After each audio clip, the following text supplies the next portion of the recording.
In this video, we take you to Collier Seminole State Park in Florida. Let's get to it. We share the best camping locations in the USA. Hi guys, we hope you enjoy the video. Check out our RV and camping related gear at our Amazon storefront. Link in video description. In this video, I'll be providing you an overview and tour of Collier Seminole State Park in Collier County, Florida. Well, this is new since our last visit. They put a panther, statue of a panther, right in front of the Welcome Center. Off to the right there, they have an RV parking area, and that building is where you're going to check in if you're coming here to camp. If not, this is where you're going to show your pass or pay the entry fee. And just beyond the Welcome Center, there's 2 or 3 RV parking places, and that's where you'll park if you're checking in. Off to the right-hand side of your screen is the Welcome Center. Off to the left, these are the RV parking places where you can pull over, go back and check in. And right now, I'm going to take you on a walking tour of Collier Seminole State Park. I'm going to show you some of the amenities, and then I'm going to take you over to the campground and show you some of the best campsites. On your right-hand side as you pull into the park, something unique you'll find at Collier Seminole State Park is this dredging operation they have. They have like a rig, a dredging rig, that's a relic from when they put US Highway 41 in through the Everglades. It's sitting right off here to the right. Let's go take a closer look at it. Here they're showing you a schematic of the dredge walk. Let me walk you around the other side and show you the actual dredge. And here's a look at the walking dredge.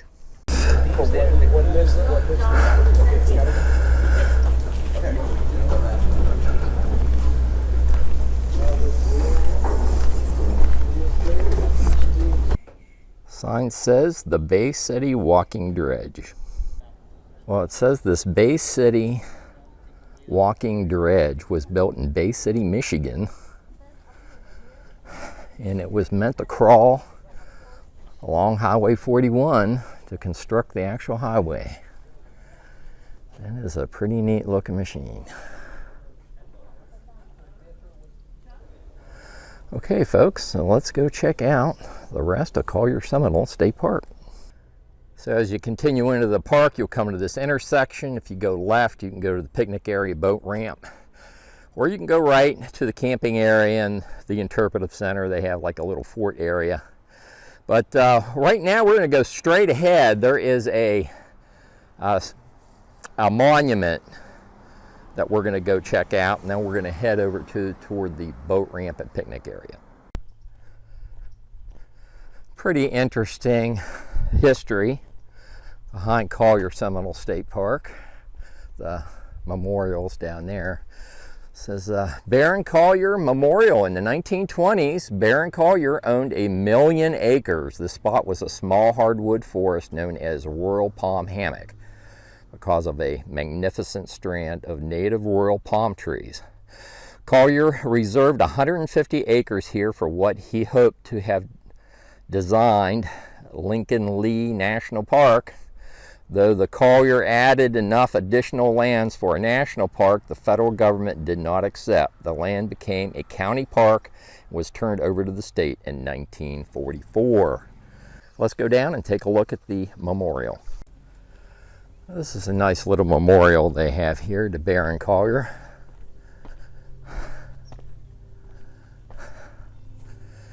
It says on the top there, March 23rd, 1873, Baron Collier. Died March 13th, 1939. We are very fortunate in the United States to have public lands like this we can explore.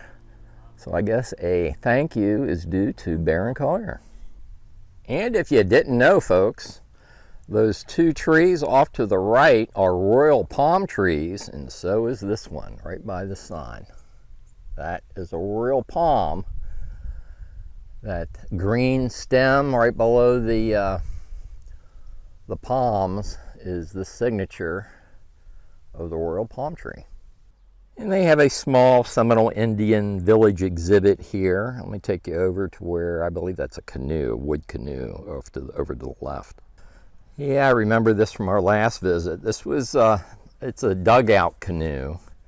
And the Seminole Indians would make this type of canoe.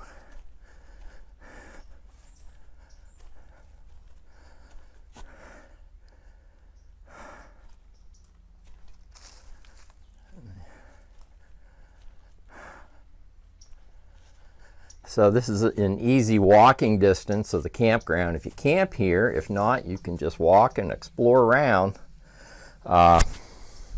Let's head over to the water area where the boat ramp is, the boat dock. Well, folks, Collier Seminole State Park was one of the first state parks Melody and I visited when we retired at the end of 2018. We came to South Florida. There's a tremendous amount that you can do and explore right here from Collier Seminole State Park. You have the Naples area to explore. They have a fishing pier down there where you can, if you fish off the pier, you don't need a Florida fishing license. And at any rate, we've just arrived at the water area. You can take some boat rentals here. I'm going to turn the camera around and show you around the waterfront here at Collier Seminole State Park. Well, I just walked up to the waterfront. I'm going to take you around and show you what's what here. I just wanted to give you a quick look at what this area looks like. You have this large canal. When I was here before, people were taking kayaks up and down this canal. This will branch you out to, you can go clear out to the Gulf from here. Oh, there's fish right down in the water there. I don't know if you can pick them up on the camera or not. But right off to my right is a boat ramp, and they have some canoes and kayaks, I believe, over there. So let's go check the signage out over there, see what's going on. Then I'm going to take you off to the left where they have like a day use area, and we'll see what they have to offer over there. But this is the waterfront area, and it's very pretty. And if you camp here, or if you're even visiting the area and you want to come down for a sunset, this is a nice place to come, and you can get, you know, a good sunset glare off of the water here. So there's the boat ramp there, and it appears they do have both kayaks and canoes. Looks like one-person kayak.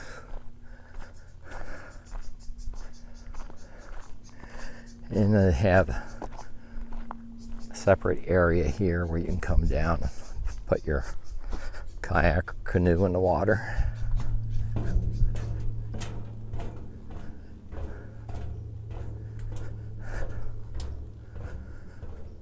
So yeah, even after the hurricane, things look like they're in order. Not everything is open, but the campground's open.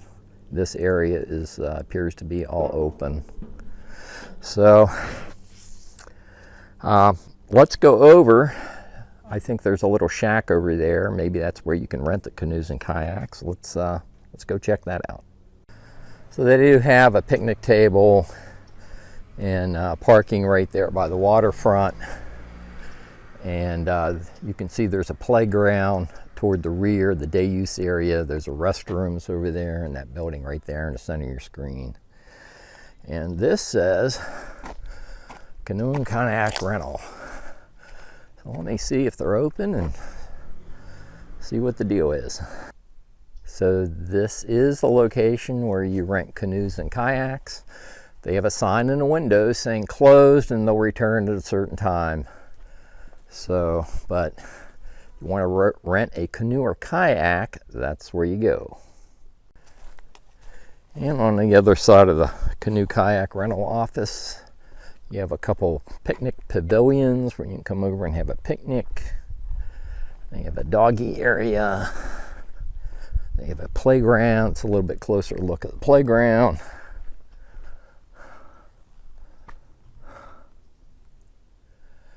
And those are the restroom facilities. And I don't know whether you caught it or not, but the restroom facilities do say that they're closed. I don't know whether that's probably because of the hurricane recovery. That would explain why they have this porta toilet set up in the parking lot. Isn't this pretty, folks? This is really pretty out here. So right now I'm going to walk you over toward the campground and I'm going to show you some of the best campsites. So there's the entrance to the campground. First two notable campsites. This is I guess this is all one campsite here, site 22.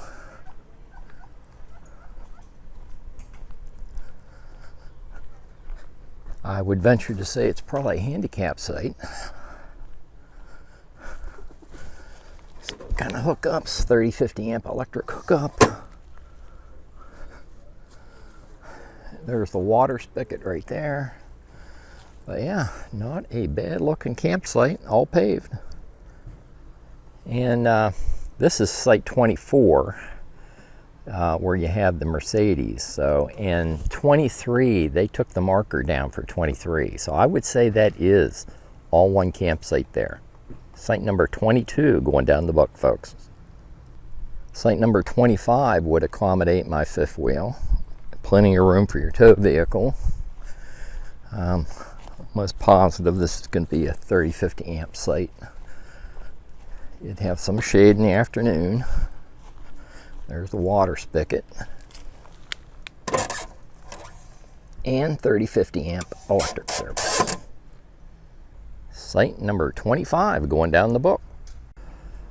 They do have a dump station here at Collier Seminole State Park. There's the dump station there off to the left and another one off to the right.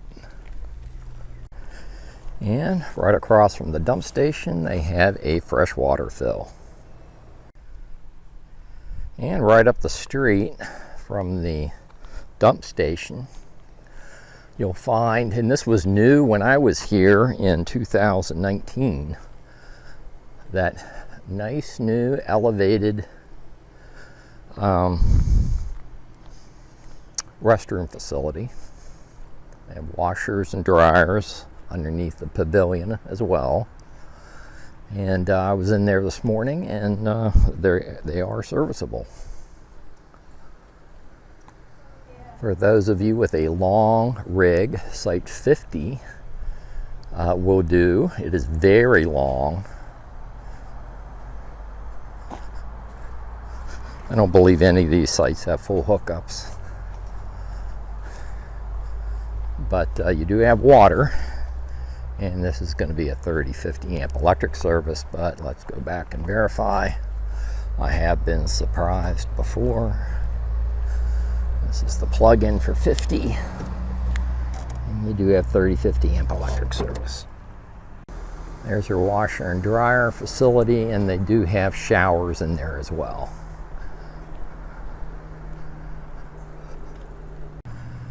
Our first time camping at Collier Seminole State Park was when I had my travel trailer before retirement. We had one of these sites. They've redone them, but it was this is Highway 41, just in the back of these campsites. This is site 39, site 40.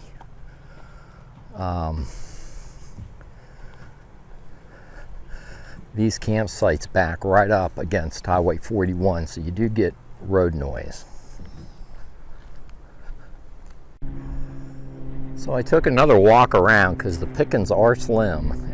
Site 48 will work for any size rig. You can get your rig level on that site. You're going to have 30-50 amp electric service and water. Very, very long site. Goes clear back to the rear there. Site 48 going down the book. Same deal with these sites. Site 82, 83, 84. These sites are backed up against Highway 41. You're going to have road noise. It does when it rains. These sites may get wet, so not my top choice. Continuing to wrap around, just starting to leave Highway 41 area. Site 89, very shallow campsites through here. So if you got a big rig, I'd scratch these ones off. Well, we may find another few campsites up the road here. So site 94 would accommodate my rig. There's enough room for my tow vehicle off to the left.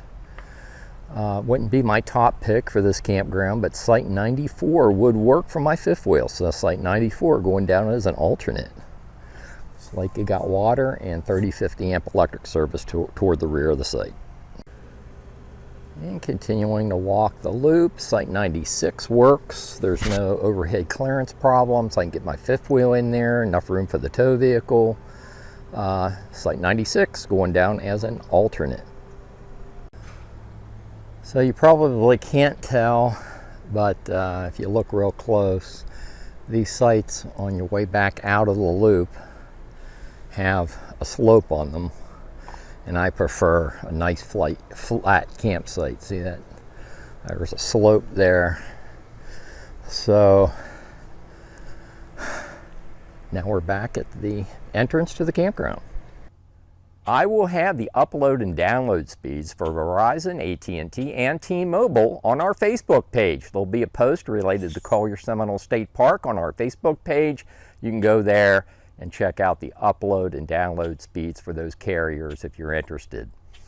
I think I'm going to leave it here, folks. If you like this video, I hope you do. That's why we make them. Like and subscribe, and I'll see you down the road.